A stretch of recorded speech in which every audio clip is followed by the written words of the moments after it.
Hi there everyone, welcome to the April standalone die release. I have an overly floral card to share with you today, but on the blog I'm sharing 4 more cards featuring other products from the release, so be sure to check them out.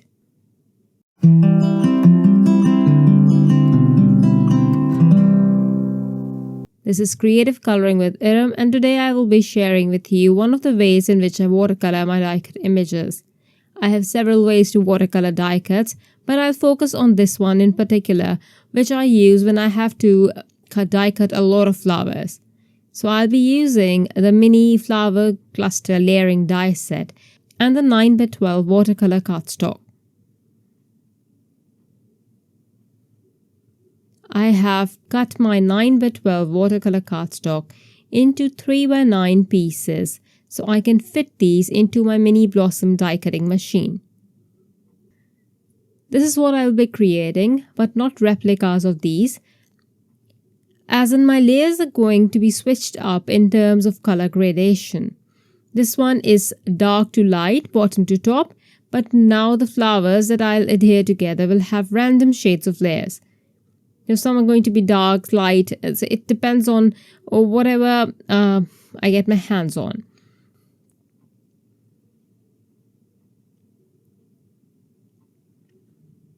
I'll apply water with the Altenew flat brush and then add pigment from the ruby red watercolor brush marker. You can also use liquid watercolors that Altenew has for easy and faster coverage. Next, I'll add the purple wine in the areas that are not covered, and also mix it up with a bit of ruby red in places to form a third shade. This is going to be the darkest panel.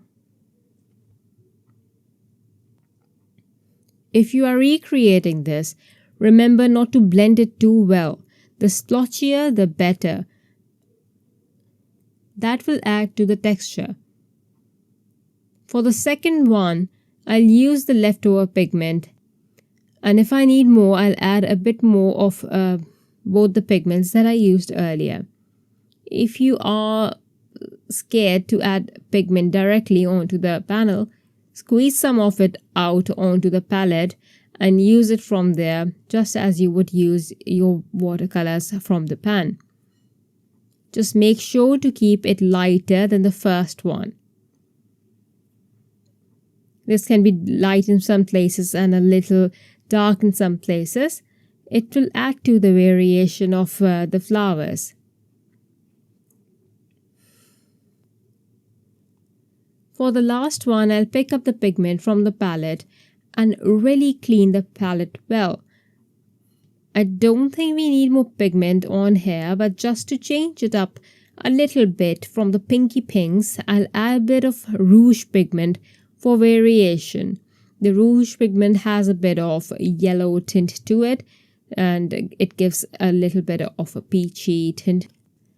Lastly, but not the least, I'll create my green panel, and again, I'll start by applying water to the panel. Then I'll apply emerald, and then just green for the vibrancy, and then lime. But notice that I keep this towards the top. It's because I need a very light green at the bottom for my topmost layers of the die cut. I just pull out the pigment with water so that I have a very, very diluted color at the bottom.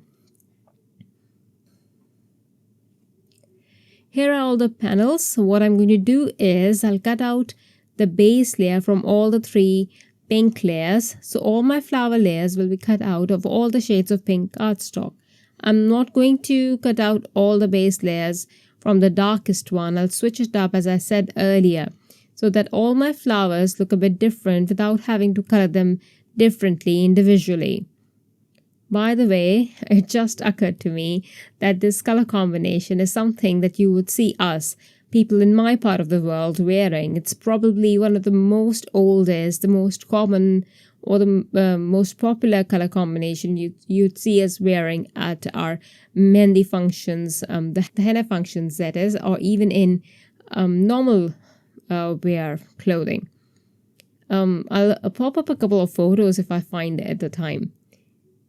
While I was talking about the colors, I'm also adhering the double-sided adhesive sheet behind my panels so that the gluing process is faster, the adhering of the die cuts, that is. I've recently received a packet of Altenew double-sided adhesive sheets and I've been using them for all the intricate die cuts.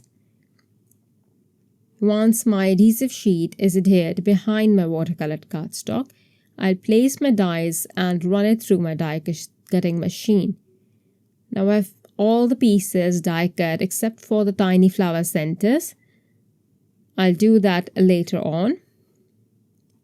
I'll now start adhering the layers together.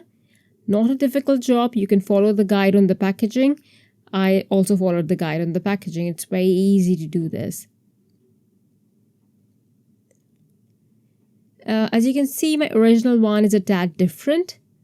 I used an orange base layer on this one, but when I have all the flowers on the card, you will not notice the difference between these flowers. So for my background, I will use a bit of just green pigment from the watercolor brush markers on the A2 watercolor cardstock and watercolor it in a way to make it look like an ink smooshed background. You can also do ink smooshing if you want to, but I'm going this way because I want more control over this, as I do not want a fully watercolored panel. Once I'm happy with the background, I'll arrange my florals and see how I want my layout to look like. Once I arranged my florals, I thought the layout looked perfect to incorporate the trellis die in there, and you have seen me incorporate the trellis die with my florals quite a few times now. I love adding the trellis die and it looks wonderful with crafted flower dies especially. So I die cut one right away and like always I snipped some of it off and altered it, and I used the Altenew tape to adhere it to the card front. I had already picked my arrangement with the press and seal. I just have to remove the adhesive backing and add glue to the places where there's no adhesive and place this onto the card front. Then I'll adhere the leaves that fell off. Please know that the press and seal has its limits. The die cuts are made out of layers of 9x12 watercolor cardstock, which itself is so sturdy that after layering it essentially becomes a chipboard, so a few pieces are bound to fall off, especially if you have so many die cuts there. Next, I'll cut off any excess overhanging die cut pieces for a very finished look. And then to add my touch to this card, I'll add white chalk paint splatters to the flowers, which does add a lot of watercolor effect and a nice look to the flowers. And as soon as this dried, I stamped the sentiment from the Strength Blooms stamp. And I thought the sentiment was so perfect for my card, isn't it? I hope you like my card. The layout also works if you invert it upside down. I liked that one better, but because I had already stamped my sentiment, there was no turning back. I have one more card on the block featuring the mini flower cluster layering die set paired with a circular elements die set, a pastel rainbow number featuring the whimsical garden layering die set, and the fancy kisses die, a very clean and simple card featuring the mental decor spring die set. You won't even believe that I created this card. It's so clean and simple.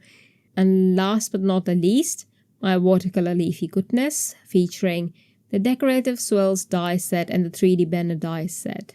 Link is in the description. We all have worked really hard to bring to you tons of inspiration and ideas on how to use the products in this new release. Hop on over to the blog for info on prices. Thank you for watching. Bye. Hello there! Did that video just spark your creativity? And do you want more project ideas and inspiration videos too? Well, if you do, please make sure that you subscribe to the Altenew YouTube channel. Also, make sure that you do click that notification bell so you don't miss a video. Thanks so much for watching. Bye bye!